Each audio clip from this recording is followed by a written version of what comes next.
Hello, friends, and welcome. Thank you for joining me, and we hope this story helps everyone get to sleep a little faster. Leave us some feedback below, and don't forget to like and subscribe if this story worked. We're making these for you. Get nice and comfy, because tonight we're going to talk about a woman who built a city of words in a world that tried to silence her. We journey back to medieval France into the remarkable life of Christine de Pizan, one of the first women in European history to earn her living by the pen. The year is 1368. Paris is a jewel, but a jewel held in a trembling hand. It is a city of soaring cathedrals and sprawling slums, of brilliant philosophy and brutal superstition. The shadow of the Black Death lingers, a ghost at every feast. Beyond the city walls, the English and French tear at the kingdom's heart, in a conflict that will rage for 100 years. This is a world of sharp edges, of rigid order. A man's worth is measured by his sword, his land, or his learning. A woman's worth is measured by her silence, her virtue, her utility to a husband, a father, a son. She is a vessel, a beautiful, fragile cup to be filled by others, emptied by others. This is the cage, gilded for some, iron for most, and into this world a problem is born. A question, carried on the salt-scented winds from Venice. A 5-year-old girl named Christine. She arrives not as a vessel to be filled, but as a mind already brimming with its own light. She did not know, then, the nature of the cage. She saw only the gleam of the gold. Her father, Tommaso di Benvenuto da Pizzano, a name he would shorten to the more French Thomas de Pizan, had been summoned by King Charles V of France. Thomas was a man of the Renaissance before the word existed, a physician, a philosopher, and, most importantly to the king, a court astrologer, a reader of the stars. And his daughter, Christine, was a reader of everything else. The problem, you see, is that a woman with a book is a dangerous thing. A woman who can not only read the book, but understand it, question it, and then have the audacity to write her own. In the 14th century, that wasn't just dangerous, it was a tear in the very fabric of reality. We stand at the threshold of her story, in the quiet before the storm.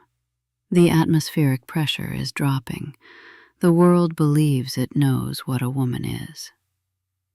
Christine de Pizan is about to present her argument to the contrary. Her father, Thomas, recognized the fire in his daughter. He encouraged it, fed it with poetry, philosophy, and science, much to the dismay of her mother, who believed a young lady should be learning to manage a household, not debate the classics. Here the first conflict takes root. The pull of her father's world of ideas against the push of her mother's world of domestic duty.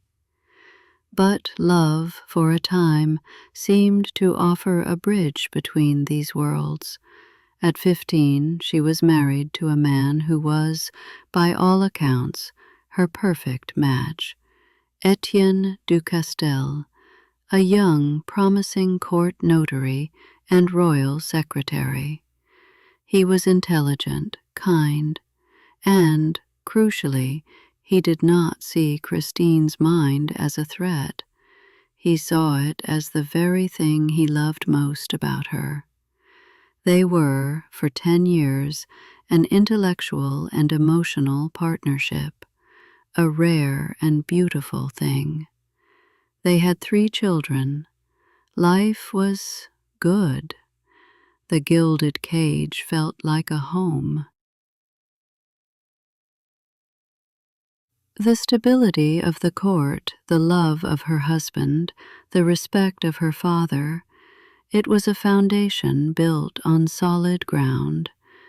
But history is a fickle narrator. It builds foundations only to revel in the tremor that brings them down. In 1380, the great patron, the wise King Charles V, died. The light of the court flickered. His son, Charles VI, was a boy, and the kingdom fell into the hands of grasping, ambitious dukes. The first stone in Christine's foundation had just been loosened. The others would soon follow, not with a tremor, but with the force of an earthquake. Fortune, Christine would later write, is a wheel that is always turning. For 10 years she had ridden high. Now it began its merciless descent.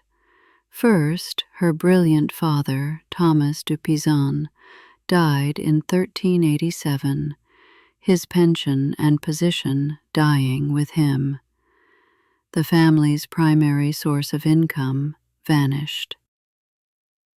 Then the true catastrophe. In late 1390, while on a mission away from Paris, her beloved Etienne fell ill, a sudden virulent fever, likely the plague, that tireless spectre. He was dead within days. At just 25, Christine's world did not just crack, it shattered. She was a widow, a single mother to 3 small children. She was now also responsible for her aging mother and a young niece. And this is where the world showed its true face. The men who had smiled at her in court, who had praised her husband, now descended like vultures. Her husband's estate, his rightful salary, was tied up, denied, and stolen through a web of predatory lawsuits. They saw a woman, alone and grieving, and assumed she would be easy prey. She wrote of this time, "I was alone, and I was a woman. The pack of wolves was ready to devour me." For years she was bogged down in the treachery of the Parisian legal system, fighting for what was hers, for her children's survival. She was exhausted, impoverished, and drowning in sorrow. This was her turning point, the moment of complete unraveling. Everything she had been, a cherished daughter, a beloved wife, was gone. She was now simply Christine. Alone in a room full of books, the ghosts of the men who had protected her, and the future of 5 dependents resting on her shoulders. She could have remarried. That was the expected path, the sensible path. She could have surrendered herself to the protection of another man. But Christine de Pizan made a decision that was anything but sensible. It was radical. She would not be a vessel. She would not be a victim. She would become a professional writer.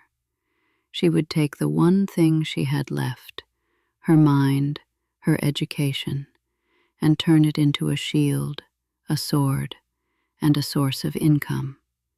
She would write her way out of the abyss. The grieving widow died in that room, and from her place, the first professional authoress in France was born. And write she did. Ballads, poems, political treatises, a biography of the wise king she so missed. She became a literary artisan, overseeing the scribes and illuminators who copied her work, creating beautiful, bespoke volumes for the French nobility. She was successful. She was paying her debts. But she was not content to merely entertain. She had a score to settle. For centuries, the most popular work of literature in France was the Roman de la Rose, the Romance of the Rose. The second part, written by Jean de Meun, was a Bible of misogyny, a text that portrayed women as manipulative, lustful, inherently flawed creatures. It was taught in universities and read in courts. It was the intellectual justification for the gilded cage. Christine had had enough. In 1401, she launched a public attack on the book, igniting a firestorm of controversy known as the Querelle de la Rose. She exchanged heated public letters with the most powerful scholars at the University of Paris. They condescended to her. They insulted her. How could a woman dare to challenge the great masters?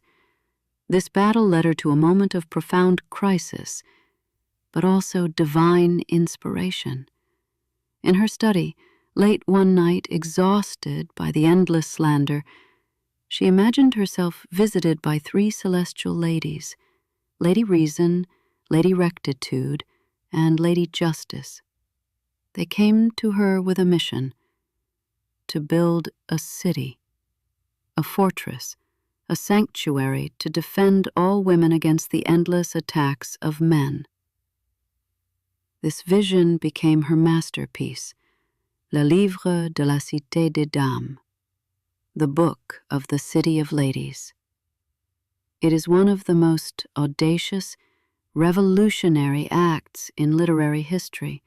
Using the allegorical tools of her male contemporaries, she turns them on their heads. With Lady Reason, she tears down the misogynistic arguments one by one. With Lady Rectitude, she builds the walls and houses, populating her city with the stories of heroic, intelligent, and virtuous women from history and myth, saints, warriors, poets, queens. With Lady Justice, she adds the roofs and the final touches, inviting all women to take refuge within its walls. She wasn't just writing a book. She was building a heritage. She was creating a counter-narrative for half of the human race. And she did it while facing down the entire intellectual establishment of her time. The consequences were clear. She would be respected by some, but reviled by many. She had drawn her line in the sand, not with a stick, but with a pen dipped in ink and fury. The world outside Christine's study continued its descent into madness.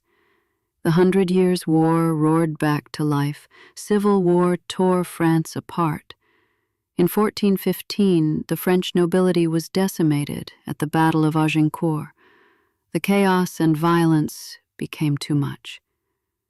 Around 1418, Christine de Pizan laid down her public pen. She retreated from the blood-soaked streets of Paris to the quiet of a royal convent at Poissy, where her daughter was a nun.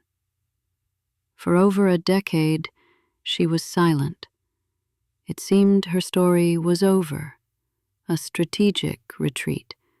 The defender of women had fallen silent as her country collapsed. The City of Ladies felt like a beautiful, finished, but ultimately sealed monument, a memory. And here we find our final, most poetic footnote. For 10 years, silence. Then, in 1429, extraordinary news reached the cloistered walls of Poissy. A miracle. A 17-year-old peasant girl from an obscure village, claiming to be sent by God, had convinced the desperate Dauphin to give her an army. She had marched to Orléans, a city under relentless English siege, and broken it in a matter of days. Her name was Jeanne d'Arc, Joan of Arc. Christine de Pizan, now in her mid-60s, felt the fire stir one last time. everything she had ever argued, everything she had built her city to prove, that women could possess courage, wisdom, strength, and divine purpose, was now happening. In the flesh, on the battlefield. A woman was saving France when all the men had failed. She picked up her pen for the last time and wrote, Ditia de Jeanne d'Arc, the tale of Joan of Arc. It is the only contemporary celebration of Joan written while she was still alive and victorious. A hymn of praise, a hymn of vindication, a woman of words at the end of her life, celebrating the woman of action who had fulfilled her prophecy. It was the perfect final chapter, the last stone placed on her magnificent city. Christine de Pizan likely died within a year or two of writing it, never seeing Joan's tragic end. She died with the victory in her heart. She began her life in a world that told her a woman was a vessel. She ended it by proving a woman could be a fortress, a warrior, a savior. She built a city not of stone, but of ink and courage. And in the end, history provided her with its most unbelievable citizen.